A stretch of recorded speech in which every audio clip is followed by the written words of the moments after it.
Hey everyone, welcome to this week's of Women Serve 2. Today we have Cameron Pasha with us. She is a Navy veteran, a mother of two beautiful children, and a wife as well. And one thing that we're going to be talking about is going to be financial literacy because she's also a licensed financial professional who has become passionate about educating people on financial literacy and the best places to put their money.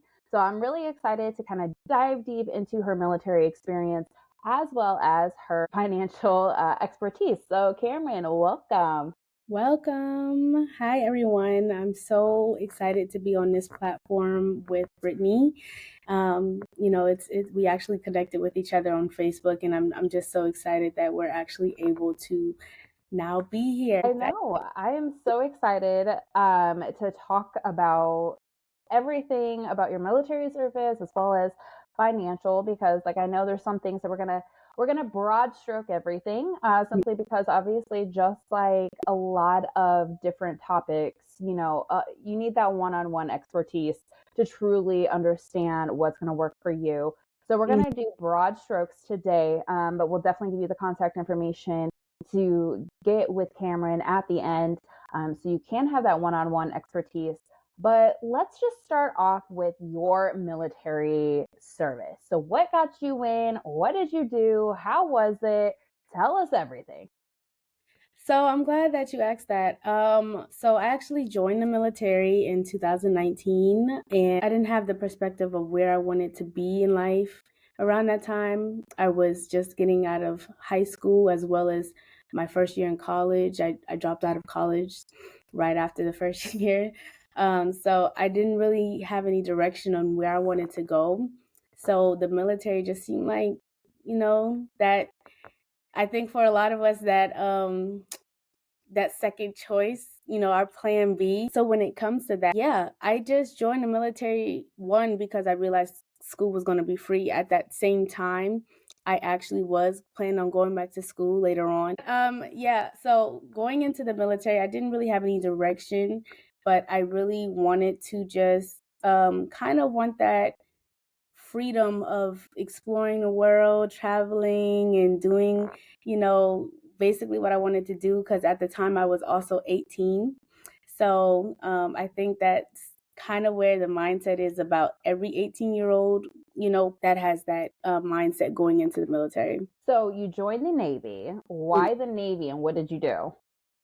So actually, I don't want to say I'm a military brat, but I'm kind of a military brat. My parents didn't join the military. However, my aunts and uncles did, but they were Army. So I was kind of like the first, person to be in the Navy. So I just felt like honored a little bit. I don't know. When it comes to like why, I didn't really have a reason, honestly, besides, of course, the free schooling and just having that stable income, I guess. Uh, but as far as a reason why, I don't really have one, honestly. To this day, I don't even know why I joined, to be honest. Yeah, but you did, and now you have that veterans like status. Yeah. So obviously use it. So you joined in 2019. Are you still in, or did you get out? No, so I actually medically retired in 2023, so last year January. And with that, it was a long process. I'm sure everybody knows who, got out medically. It was definitely a long process, but it was just something that I needed for myself. Literally, I know we talk a lot about with the military comes the mental aspect of it. So Mhm. mentally, I wasn't, and I won't go into details, of course, but mentally, I just wasn't there because during my time in, I got pregnant back to back.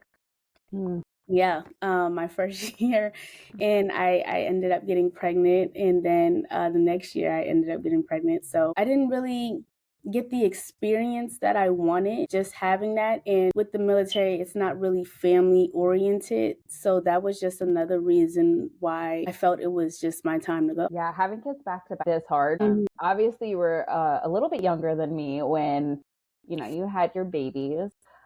Obviously, they're a blessing, and Yes, they are. so you mentioned like that you didn't think the military is like a family oriented, and I know they're really striving to really push They are. it. They are. Do you feel it was just more your unit, or do you just feel like you were just kind of robbed from that like family aspect of the military? That's a good question. So I don't feel like it was my unit. I feel like I had a really good command, honestly.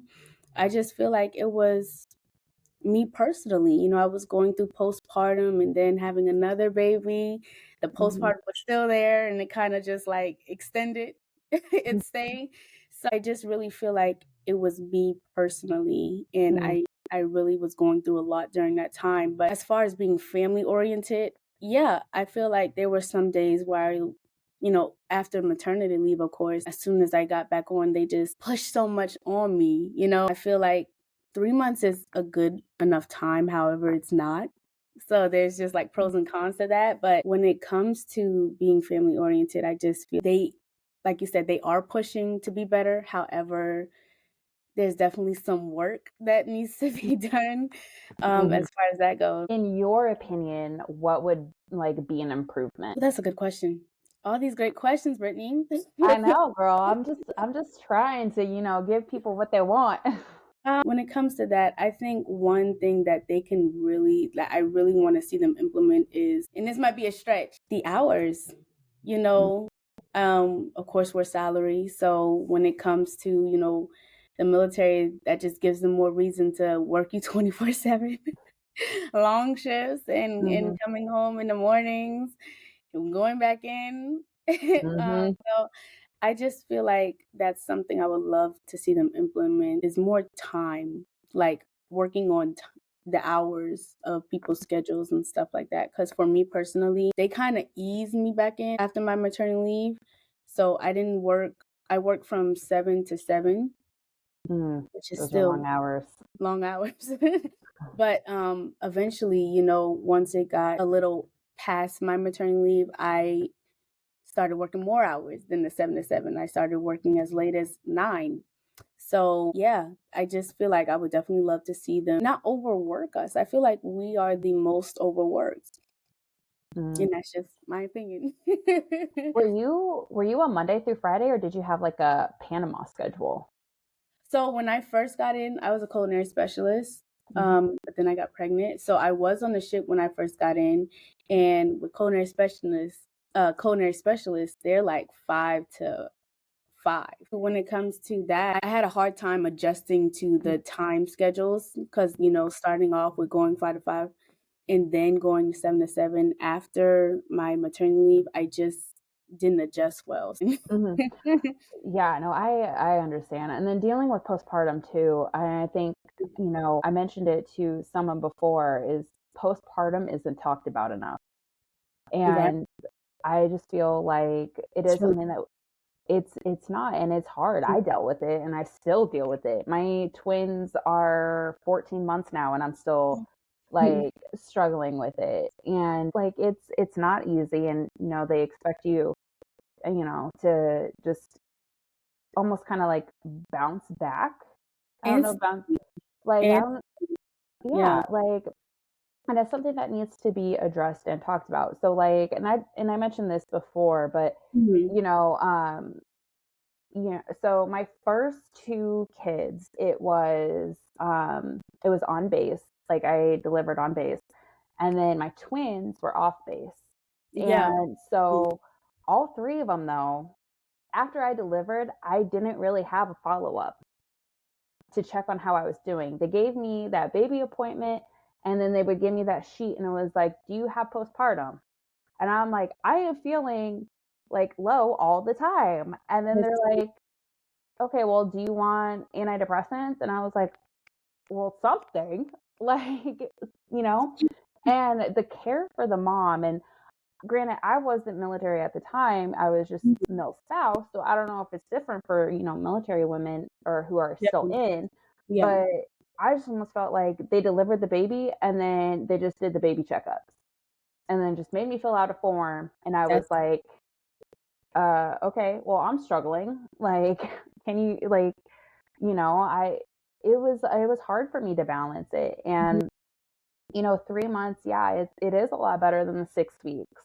I had C-sections. I don't even know how the hell I Wow. would have like been able to go back to work after 6 weeks. So we are getting better, but there are still a lot of topics that, Mm, military women still need to have, or the military as a whole, when it comes to, new moms, because postpartum is hard. And then throwing you into the deep end, especially 3 months after, my baby wasn't sleeping throughout the night at that time. mm, definitely. Most So, definitely. yeah, so let me get this. You were working like 12 hours and then still like getting up in the middle of the night. And if you chose to breastfeed, you have that on top. Like, that's a lot. And It those is. are a lot of things that, need to be addressed, at least looked at and Right. talked about. Well, I So, will say, sorry to interrupt no, you, go but ahead. I will say that they did allow me to breast pump at work. So that was, but I don't know if it was always like that because when they told me that I could, they said that was kind of a new policy. So I don't know if Mhm. that was always like that, but they did allow me to breast pump, which was a plus because that was something that I really wanted to do. Even though I wasn't able to do it for both, that's something that I really wanted to do. And that would have been an issue for me. So I will say that they did allow me to breast pump while I work at least. So that is a newer thing. So when I joined in 2009, Right. they didn't have that. Oh, wow. Like, I knew a girl or woman that would have to go into the bathroom and just pump. And so, like, See? yep, into just like the woman's Mm, bathroom to pump. that's I crazy. know. And so, like, they have been pushing it, and I think there is a policy, and I guess don't quote me exactly on what it is, but I think you have to have a lactation room within, I think, like, I think every building, or Yes, every, like, one within, like, every yes. 300 or something. Yes, you're correct. And then in the building, it's not just one. So they actually have one, depending on the building, of course. But in my building, they had one, not just one actually. They had like two on each floor. Mm. So yeah, that was a plus too. Yeah, that's awesome. So I am glad that they, like, are Are making their trying. way. They are trying. I Mm. mean, we're in the right direction. We still have some improvement to work A on, lot. but But I'm glad, like you said, we're in the right direction at least. so kind of going back to like your military experience, what do you think was the hardest part about being a woman in the military? I feel like there was a lot of prejudgments. Mm, I don't know if that comes with just being a woman in general, or I always like to talk about, a Black woman.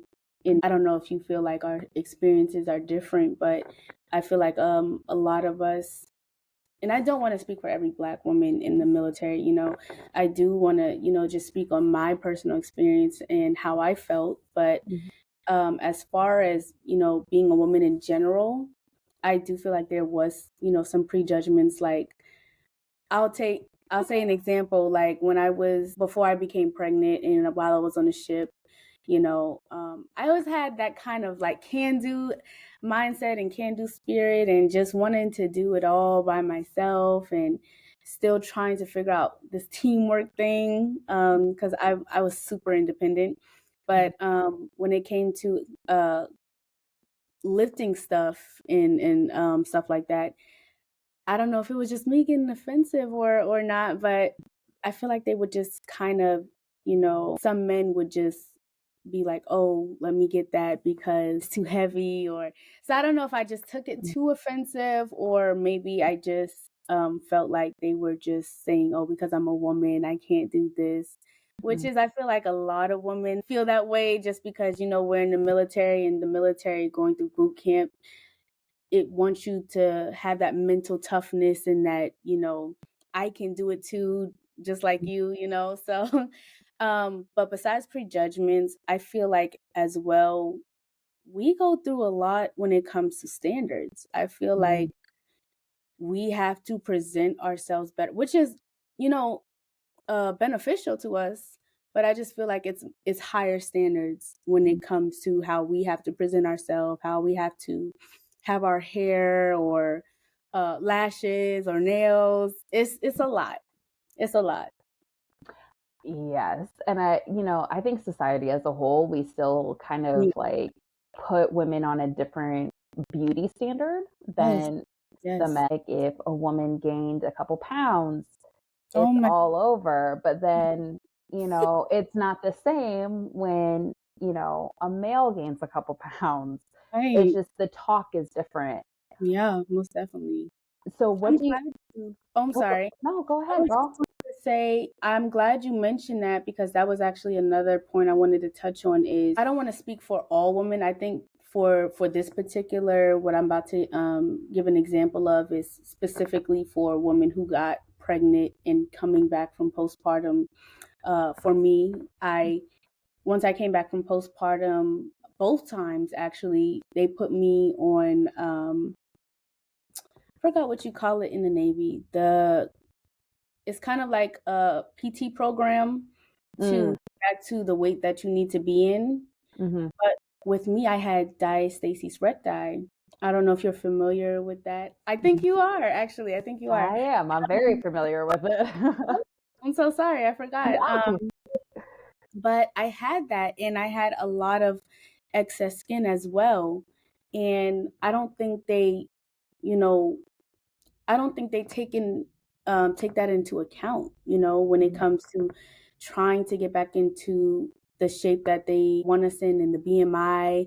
Don't even get me started on the BMI, and that type of stuff. And although I felt the program helped, I felt like some of the exercises didn't cater to what you know it takes to heal that type of. That deep Is it core like healing. yeah.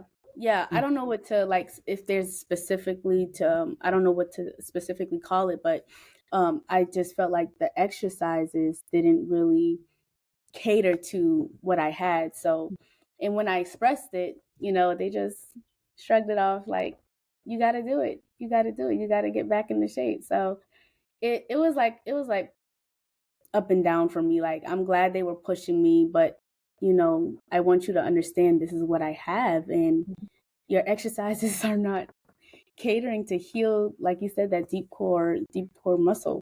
Hmm. I'm so glad you brought that up. Yeah. Because so when I was in the military, I was one of those physical training leaders or whatever, Yes, and they put me as that PTL because I loved working out. I was at the gym all the time. love Uh, it. but if you honestly like, I would just give them exercises. There was like they just give you like this title, and they're like, "All Yeah, right, we'll help people get into PT." right. Well, luckily, I enjoyed it enough that I learned and like wanted to learn more about it. But but there are some PTLs or I some had that. people who are, like they don't have a fucking clue on what to do, and especially with like women, they're just like, oh, like do push-ups, sit-ups, and run, and you'll pass your PT test. And I'm like, yeah, but there's a little bit more to that. And, Right. one thing now that I'm a student in physical therapy Love that. is you know, we really do need, especially for postpartum, is to restore our core, It's restore our pelvic floor. true. There was one thing that was stated, it was, or something that I read, and they were like, Yeah. if you injured your knee, like if you tore your ACL, you're going to physical therapy to get it better. But say you give birth or you have a C-section where they cut Right. 7 layers of your skin and Right. they don't send you to physical therapy. And I was like, that's so true. Like, and again, I don't know how if you gave it or vaginally or C-section, but Exactly. so your pelvic floor is, All over the place. yeah, and it's a muscle that Right. needs to be retrained. It needs to be like, you know, one of my professors, she's a pelvic floor therapist, and she's like, Right. I don't know why this isn't covered in health care. Like postpartum women should automatically go to physical therapy for Mm, their diastasis erecti and right. for their pelvic floor. And I was like, that's so true. And if you like some of these, and I hate to say it, a lot of the men, it's a male dominated military, like Mhm. they're the PTLs, they're the ones running these exercises. And I Yep. don't know if that's how it was for you, but I had a woman, but like she wasn't that knowledgeable when it came to that type of stuff. So But yeah, like, you have to restore your core. You have to focus on, your diastasis erecti, your deep core, your pelvic floor before you could Exactly. um go into some of these exercises. So the whole PT thing, like, I could freaking talk about this forever because I'm very passionate about it. I It love needs to it. be I love completely revamped. it. But Right. yeah, so I'm glad you brought that up because, especially, as a postpartum woman, and they are giving you back into, or trying to get you back into, the PT standards. I Yeah. get it. You're in the military. We have to, do at least the minimums, right?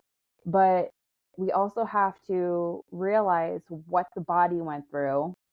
It took Mm-hmm. 9, 10 months for the baby to develop. It's not going Exactly. to come off within 2, 3 months. Exactly. So Exactly. that whole thing, if you're still in the military, just remember, like, focus on that deep core. Focus on healing before you go fucking crazy on Right. exercising. Exactly. And I don't know if I'm the only one that felt like this, but I also felt as though in a way they were trying to not necessarily help me. So I felt like they were pushing me, but at the same time I feel like they were not trying to help me get to where I needed to be. And I felt like it was just they don't really necessarily want people who just had a baby to be in there. So I don't know if I'm the only one that felt like that, but it might have been my postpartum depression talking.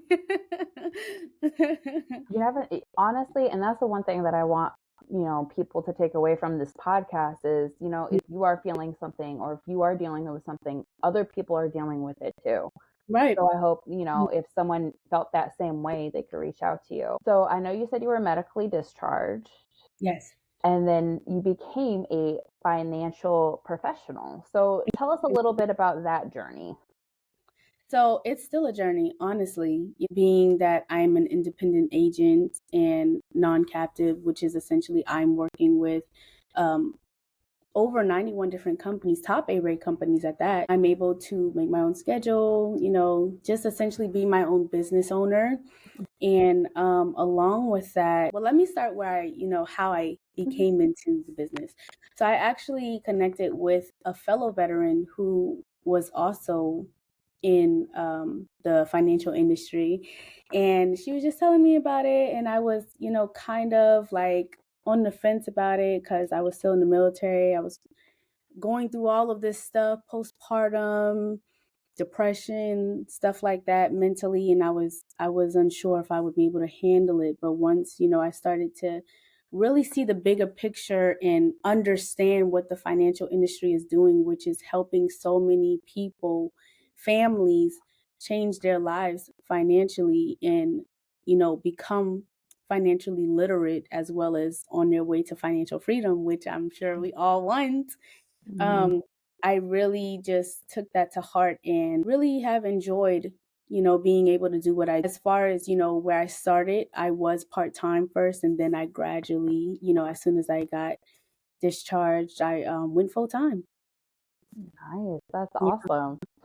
So, kind of talking about, like, financial literacy and financial education, how do you think the military does as far as, providing that, especially to younger airmen Uh, or younger service members? I was Air Force, so I'll say airmen, sorry. But yes, younger service members.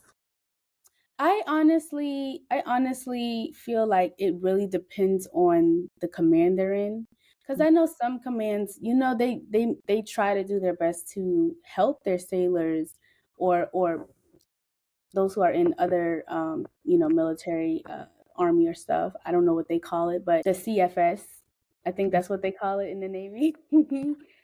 They actually, some do try to help them financially as far as, getting them prepared for retirement or financial planning as far as budgeting and saving and setting those goals for themselves. So I'm not going to totally knock them. However, I feel like they can definitely do better into what we're teaching them because there's so many factors that do not get addressed when it comes to teaching financial literacy in the military. And I don't want to get too deep into it, but yeah, there's definitely more that can be said as far as retirement planning, especially. I know people who are doing the 20 years and then getting out and then not knowing that most of their money, especially for those contributing to TSPs in 401ks, is essentially the same. Your money's going to get taxed on at Mm. least 40 to 60%. So imagine having all of this, spending all of this time in the military, 20 years, some doing even 30, and growing your money and, continuing to put 5 to 7% in your TSP just for it to, be taxed on later and having to retire with half of what compounded. So that's just a brief example. There's so many other examples I can go over, but I do feel like they are trying to implement maybe better financial options. However, there's a lot of work that needs to be done in that aspect for sure. What are some things that people should think about, like when trying to financially plan? Like you mentioned TSP, and I do have some questions about the whole TSP as well. But, Yeah, of um, course. but just like, when people think about finances, what are some of like the top things that people should consider when thinking about finances? I feel like a lot of people have been hearing it a lot more lately. Like, I know do a multitude of financial services such as retirement planning, wills and living trust, and other stuff like that.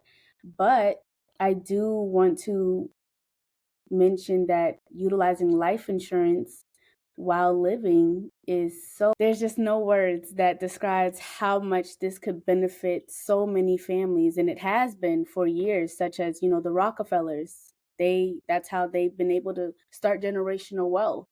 And just utilizing life insurance, I feel like, is a huge one when it comes to that financial aspect in wanting to save better, or in better places, if that's the question. Do you like how often do you think people should talk to like a financial person or like look at their finances and truly like make a budget? Because I'll admit, like, Yeah. Hmm. I suck at finances. My husband does it. Yeah. So if him and I ever separate, like I'm fucked. Like I Yeah. have no knowledge. Like my husband does it, but he's like the one that literally checks all the time. Like, Yeah, okay, this is you should. where You okay, should. so should it, okay, so it should be like a lot more frequently. Do you feel like a lot more people just kind of wing it? Or do you Most think like, definitely. Most definitely. And honestly, that's something I will never understand, because this is your life savings that you're trying to build. And imagine, for example, imagine growing all of this money again, like the situation I use, that example I use for, TSP and for 401ks. Imagine having all of this money grow just to be taxed on. When it comes to finding a financial professional, I think the first thing you should look at is, are they best suiting your needs? Or because you do have some financial advisors that are trying to work for their company, more than the client. And I think that should be the focus, is always the client more than anything. When it comes to finding a financial professional, that's the first thing I would look at. And also doing your own research. It's always good to have the financial professional's opinion and recommendation, for the options that they give you. However, it's always good to do your own research. And I feel like a lot of people don't really know where to start when it comes to that. so clearly I need to start researching. So what are some good resources or websites to start off with? All my financial services are completely complimentary because of the referrals I get.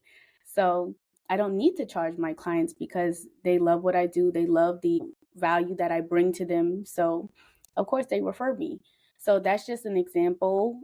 However, when it comes to where to start, it really depends on your financial goals and where you want to be at, say 10, 20 years from now, or retirement, if that's something you're thinking about. So it's really just sitting down with the right person and actually going through the steps of, this is where I'm at. This is where I want to be. How can I get there? Do you have like a website that you kind of refer to some of your clients to be like, hey, here's a good resource to kind of familiarize yourself with, some of the things you should be thinking about? Yes, most definitely. I always have a ton of resources. Again, depending on what they are looking for when it comes to finances and what their goals are. I'm always here to help and provide those resources. Most definitely. Okay, so kind of going back to the whole TSP, because Mhm. that's what I put money in. But I Yeah. listened to my dad. He was in the government for, I don't know, 26 years or something. He was like, put Yeah. everything in the iFund and just don't look at it. So that's what I've done. And I haven't even honestly looked at my TSP. Right. So, when it comes to TSP, what should people think about when investing in their TSP? Well, first, I think when it comes to, the different funds, just doing your research. Like, what is the benefits of this? What is this going to do for me? How is this going to impact my money? Does it have tax advantages? As far as tax advantages go, that just simply means that it's already going to be taxed on. So when you go to pull it out of retirement, it's going to be tax free. So I think that's something that people should look at when it comes to TSP, as well as I can't stress this enough, doing your research on what you have. Because I think most of the times, like you were mentioning, our younger sailors, older sailors, not so much because they know what they're getting themselves into most of the time. But with our younger sailors, like myself, I was so naive because in boot camp they tell you, oh, just put in your TSP. Doesn't give any background information on what this is going to do for me, how it's going to, help me in retirement if I choose to do the 20. Nothing. Just literally that's all they said was put this put 5%. They were like put 5% in the in this TSP, and then that was it. So I actually did that and had no knowledge about it. So that was just something that really blew my mind about how much that's going on, especially with, like I said, younger sailors. They're just very naive and not really taking the time to understand what they have. So I know with TSP, there's like a couple different things. I think you have like the G fund, the S fund. Like, can you briefly talk about what each of these funds essentially are or what they do? So personally, I don't have much knowledge on them Mm. as far as breaking them down simply. If anyone wants to come to me and have a one-on-one, I can actually invite my mentor, who's actually a senior broker, because I'm just a junior broker. I don't claim to know everything. I'm still learning as well. But I can actually direct them to the right person as far as having that financial literacy and knowledge. So I know we talk about a lot about TSP. Do Mhm. you feel like military members should continue to, invest in the TSP, or should there be other accounts, if you will, that we should be investing in instead? I'm always going to recommend life insurance because Mhm. there's so many benefits to life insurance. But it really just depends on the person's financial goals and where they want to do. So that's kind of why I wanted to keep it broad, just because I don't want to direct somebody to the wrong place and that's not suitable for their personal needs. Mhm. So when it comes to that, I'm always going to say life insurance is always the best option. However, again, it just depends on, what you are trying to do with So your finances. So walk us through, like, say me coming to you as a client, what are some of the things you'd be asking me? Like, say, like, okay, as you already know, I don't have any literacy of finances. Let's just say hypothetically, my husband and I divorced. He was the one that always took, the finances.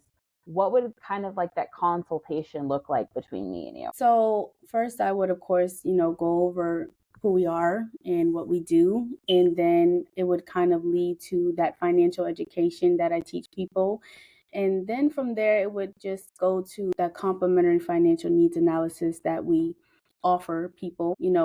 One being if you want to have proper protection, if you want to build wealth or preserve wealth, if you want to have college planning, retirement planning. So I would just go through the list of options that we do have available. However, I would also go through your personal goals. So it's really just diving in and assessing your needs, essentially when it comes to the financial needs analysis. So personal goals is top priority Mhm. because we want to get you to that point. But when it comes to getting there, we have to dive into your income, any debt, your age, of course, your health plays a factor. Just all of those different factors will help me better assess how I can get you to accomplishing your goals. So is the analysis kind of like, is it question based? Is it something that I fill out, like almost like a quiz type, or is it just So kind of I, like a oh conversation? yeah, it's all of those things. I do have forms, but I personally like to be conversation based, one on one, because it really allows me to connect with my clients better, as well as just really take the time to, like I said, assess what I can do for them, if anything, and as well as provide those resources also. So I personally like to be conversational, but I do have forms that a person can fill out if they do on my website. Not website, but my booking site. So you mentioned debt, and I feel like debt is a huge word, especially Oh, nowadays with the younger generation, and mhm. even I guess my generation. I'm older than you, Aw. so but just debt in general. Like my husband's like so anti-debt, like everything's paid off right away. Like we Right. don't have like any debt. But when you're young and you join the military and you have that steady income and Mhm. you're like, or you get a bonus, Not worried about. or yeah, and say they accumulate all this debt, like Mhm. what are some things to kind of for these younger airmen or soldiers to kind of start, eliminating some of that debt and To say start they, to yeah. start eliminating some of the debt, Hmm. that would really depend on their financial situation as far as income goes. Because really, when it comes to eliminating debt, it's all about, I really hate the word budgeting, honestly, but it really just depends on what their budget looks like and how much they can put towards eliminating that debt. So I feel like it really comes to different factors. However, really just their income, because you have to have money to eliminate something, Hmm. especially debt.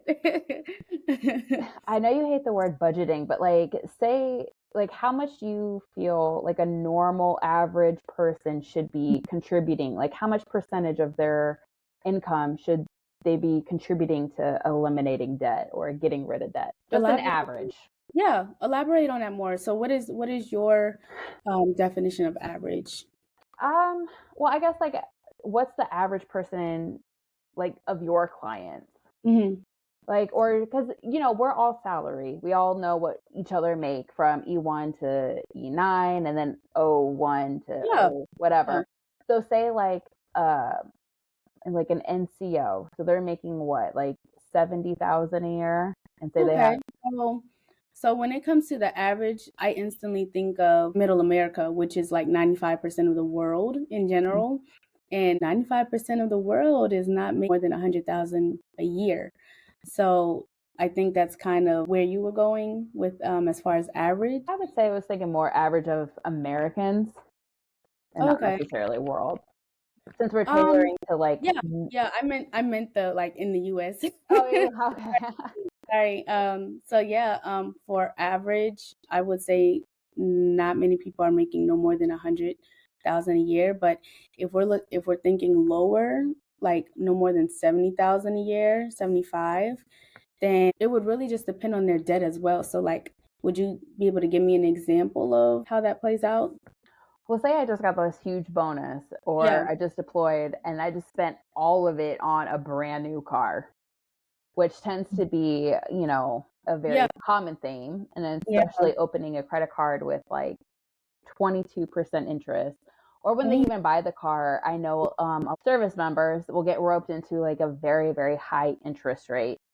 Mhm. So they're paying like 22% on this car loan. Right. So just like how for someone who has this huge car loan and Mhm. like has all this debt and wasn't really taught much, like how can I improve on my essential like financial freedom? I don't feel like there's a right answer to it, but of course I can give my opinion of Mhm. first, I wouldn't be spending that much on a car loan, 22%. Let's start there, but to just consolidate that, I would definitely look into as far as budgeting, correct? Mhm. As far as budgeting, I would definitely are they looking to save as well? Mhm. They just Okay, want to get so completely out of debt, start, gaining, some savings or some saving momentum and just, kind of get out of the mistakes that they made early on in their career.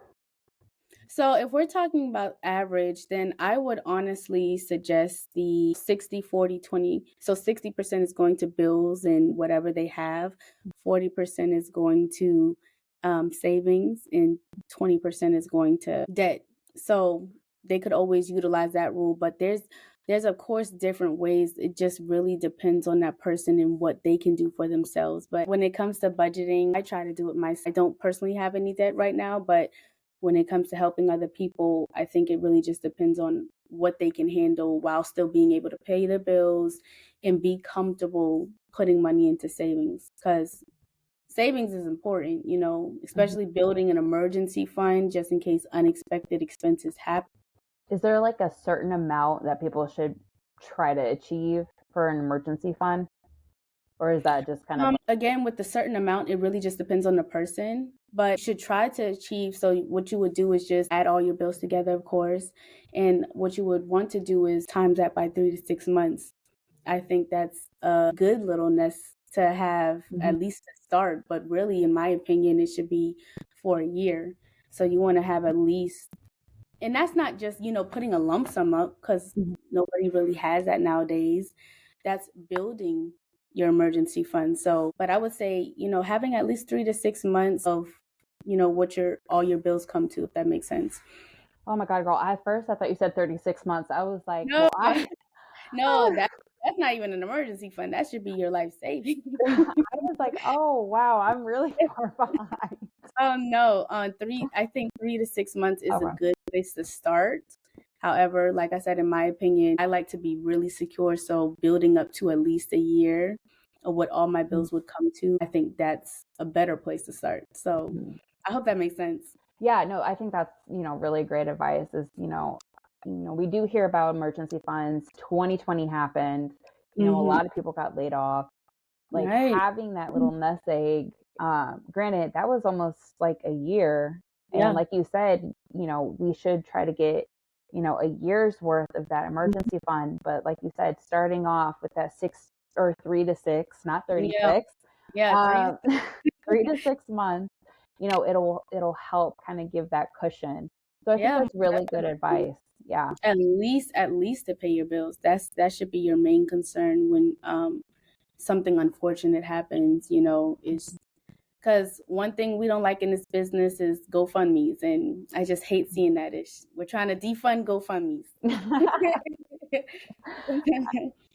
I like that. Don't get me wrong, they can be very beneficial, but it could be prevented. Mm, That's a better way to put it. So I'm glad you mentioned layoffs though, because I've been seeing that more and more, and it's just so unfortunate. mhm. So it is important to talk to a financial person to make sure you are stable. What are some, final thoughts for someone who's listening on getting started and creating that financial freedom? Well, I may be a little biased, but coming to me, like I mentioned, all my services are completely complimentary, and really just focusing on financial literacy is our main focus. Hmm. um, gets just being able to share the financial value that I could bring to someone is so important to me, and it's become a huge passion of mine. And as far as if if you don't come to me, that's totally fine. I understand. But as far as going to someone like I mentioned before and trying to figure out where to start, I truly don't want to recommend any, personal people that I may know. No, not no personal people, but like different companies. I don't try to do that. But as far as like resources, of course, I'll be able to provide that if you do need that with my contact information. But as far as like where to start, like I mentioned before, just really making sure that that financial professional, whoever you may go to, really is best serving your needs, because that is the most important thing at the end of the day. And not, you can kind of feel when someone's trying to just, get a quick buck off of you, Mhm. So I think that's the main thing I want to recommend to people, is just making sure that person is for you and your family. So So, say if someone wanted to get into contact with you, what is the best way? What is your contact information? so I do have my email, of course, and my phone number, which I can provide, as well as my booking site. It's actually bio.site / camrynpasha Okay. 45 minutes. Yeah. Okay, perfect. I will add that in the show notes as well so people can reach out to you. Do you have any social media where people could contact you with any questions? Most definitely. I'm on Instagram, I'm on Facebook, I'm on TikTok. I've actually just started going on TikTok, so it might be kind of light on there. But I'm on most social media platforms, especially Facebook. I think that's a huge one that I really use. And the best way to contact me if trying to go through social media. And on Instagram, I'm being CC, as well as TikTok. And on Facebook, you can contact me by CC Pasha. Awesome. Well, Cece, thank you so much for sharing your expertise. If you are listening and you want that financial freedom, you want to do, better with the whole finances, please reach out to her. She clearly has a wealth of resources to get you on track. So, again, thank you so much, Cece. If you guys have any questions, please reach out to me or her. As Yeah. always, thank you so much for listening. Until next week, we'll talk to you soon. Thank you so much.